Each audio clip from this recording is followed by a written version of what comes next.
What's going on, everyone? I'm just a typical average American here today to react and learn about rules and norms you should know when visiting a London pub.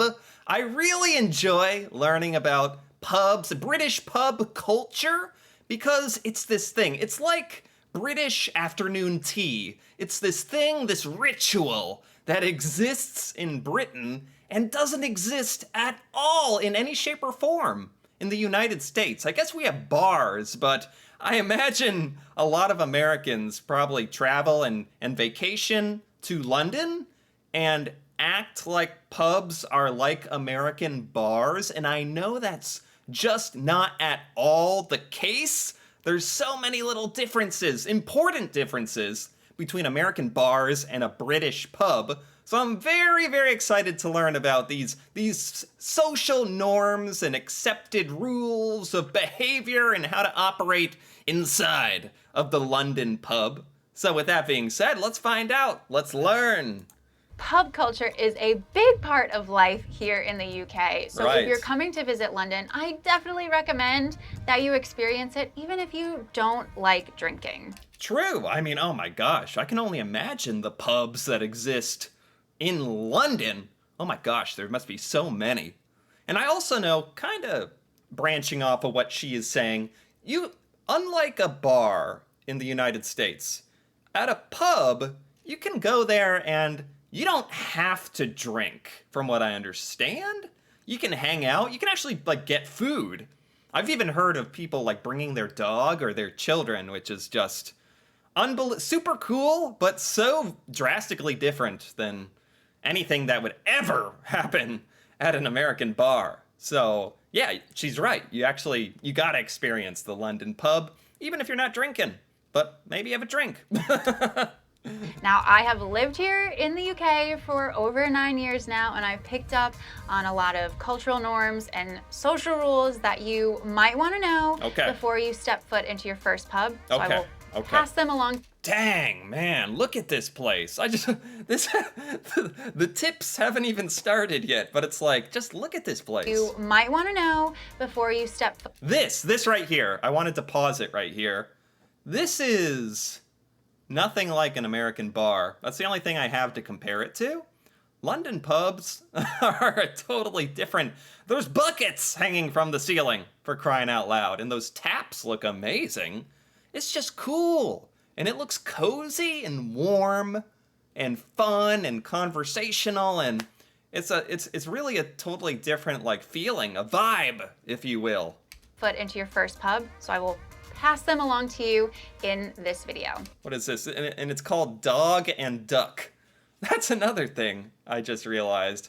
British pubs have way better names. Dog and Duck. And by the way, if it's your first visit to London, I have a special freebie for you at the end of the video, so make sure you watch till then to get it. All right. Okay, let's go have a drink, or 4. The Hillgate. Oh yeah. We are at the Hillgate pub here in Notting Hill, and I'm gonna have a pint of beer. Even the outside looks cool. It just looks, what's the word? Authentic somehow, I guess? Oh yeah.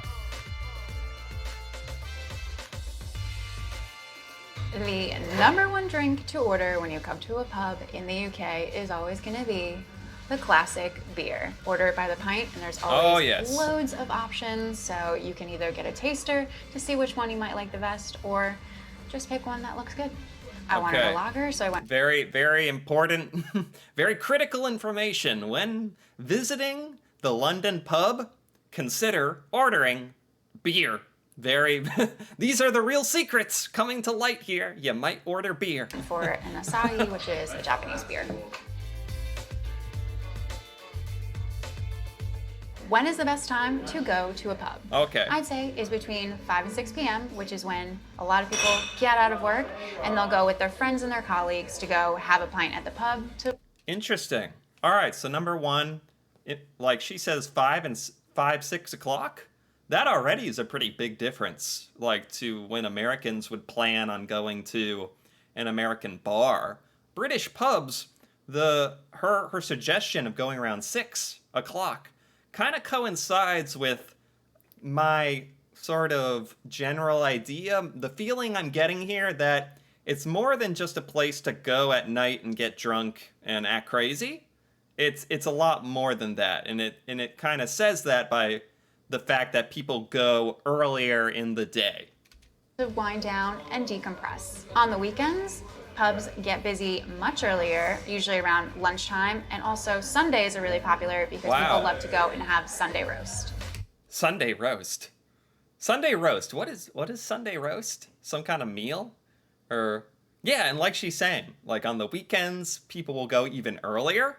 That right there, actually, I can't stress enough how different that is. That says so much about the difference in culture between what the pub is for. The British pub, the London pub, is for, like, hanging out during the day, having a nice time, even having, like, food. Whereas the American bar is nighttime, nightlife, alcohol, getting crazy. It's a bit different. Although I expect it can get a bit crazy at the pub as well. Where is the best place to have your drink when you're at the pub? There's a couple of different options. If you come into a pub and you see a table that's free, you're free to take it as long as it doesn't have a reserved sign on it. And just bring your drinks over and plop your stuff down. Okay. If there's no tables available, you can also go stand by the bar, which is actually the most social place and it's probably where you're going to strike up a conversation if you want to. Okay. Finally, if it... I'd say that's pretty similar to an American bar. Although there are a lot of times where you actually will get seated to your table by a waiter. Oh, I'm pretty sure at pubs, British pubs, the waiter doesn't come take your order. You have to like get up and place an order or get their attention. That's like a massive difference as well. I'm trying to remember. But yes, there's a little difference there where the bar staff like kind of gives you a little more attention. In America, we need to be babied a little bit, told where to sit. If it's a nice day out and it's crowded in the pub, you'll notice that lots of people will go stand outside of the pub and have their drinks out there. Enjoy the sunshine, or at least not having any rain. Yeah. Makes sense. How to get a drink at a pub. In most pubs, you will need to go to the bar to get your drink, so don't wait for someone to come over to your table. I'm so glad she brought this one up because I was questioning myself. This is true, and if you wanna place an order at an American bar, there's a pretty good chance that there's gonna be a waiter coming to your table to take your order at some point. Whereas in a pub, I think you'd end up just sitting around forever, just kind of stuck at your table, confused, especially if you're an American and doesn't know this, that it's up to you to get up and go put your order in. The only exception is if you're in the restaurant part of the pub, which then someone will come take your food and your drink order. Oh, okay, so there can be a restaurant part of the pub. That can sometimes be a thing at bars as well, so I can relate to that a bit. If you visit and it's busy, wait patiently in the queue, don't push through, and once you get to the front at the bar, you'll want to make sure you make strong eye contact with the bartender. Don't be on your phone, otherwise they will pass right over you. You gotta get their attention. It's funny how she made a point to be like, wait in the queue, get in the queue, don't cut. And it's like, Americans actually need to hear that, because in some bar scenarios in America, people will, if you're not paying attention, they'll get aggressive. They'll try to cut in line. They'll try to get in front of the queue. If you're not like strictly making it clear that you're next, Americans never underestimate what scoundrelness Americans are capable of with skipping line, I tell you.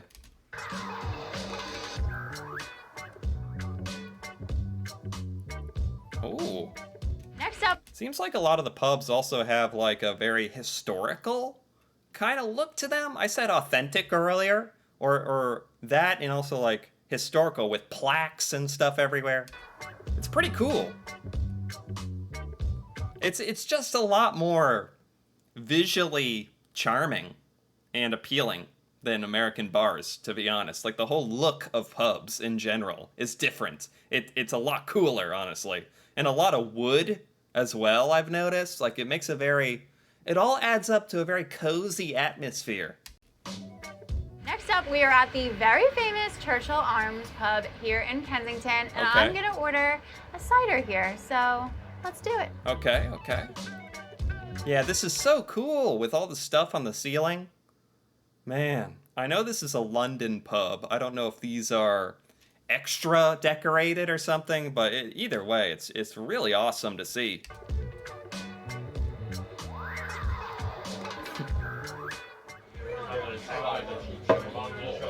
Even the tables are cooler. Like, what the heck? Like, everything is cooler. The signage, flags everywhere, Winston Churchill staring at you. At this pub, I ordered a cider, which is one of the most popular drinks to order at a pub. Okay. It's an alcoholic beverage, not dissimilar to beer, but it's made from fermented apples and also sometimes pears. Yeah, cider has become, popular in the United States as well. I wonder if that was like, I don't know when that happened. It's like, that started showing up in grocery stores like years back and became very popular. And I wonder if it was more popular in the UK a lot sooner, actually. Every pub will have a pretty good selection of ciders, but to make it easy, you can just ask which cider is on tap. Little fun cider fact for you. 45% of households in the UK drink cider, and the UK is the country that drinks the most cider in the entire world. Okay, the UK drinks the most cider on the planet.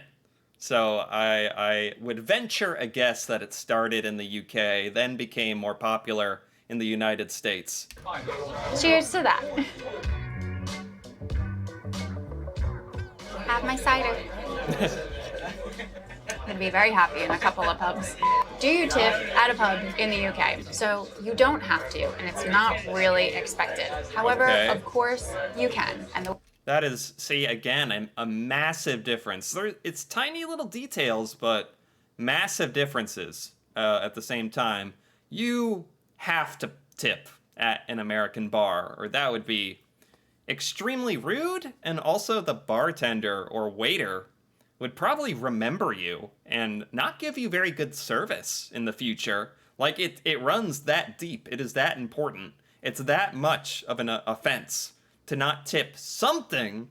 Tipping is just integral part of bar culture in America and waiter and waitressing culture. You gotta tip. So it's already like against my nature to hear her explain you don't necessarily have to do that in a British pub. Like, I'd be scared that someone's gonna get mad at me or something. You don't have to, and it's not really expected. However, of course, you can. And the way that you do it is that you... I mean, yeah, just to be clear, you don't have to tip at an American bar, but at the same time, you do. Or you should. Or you are gonna stick out. Buy the bartender a drink. I would recommend doing this in cash, so you can leave some coins, or if you want to leave a bill, you can, and they'll put that into a tip jar, which gets spread across everybody at the end of the night. Or if you're paying by card, you can buy them an actual drink, but they won't get the cash, just so you know. So I usually say bring cash, then they can decide if they want a drink or they want the money. Okay, so in a British pub, it just seems like a very nice thing to do. I'm very curious now how common is tipping in a British pub? Because I didn't realize it is a thing, apparently. You can do it, and they understand what's going on. So it makes me really, is it when they do just a fantastic job, or if you're feeling a little extra generous?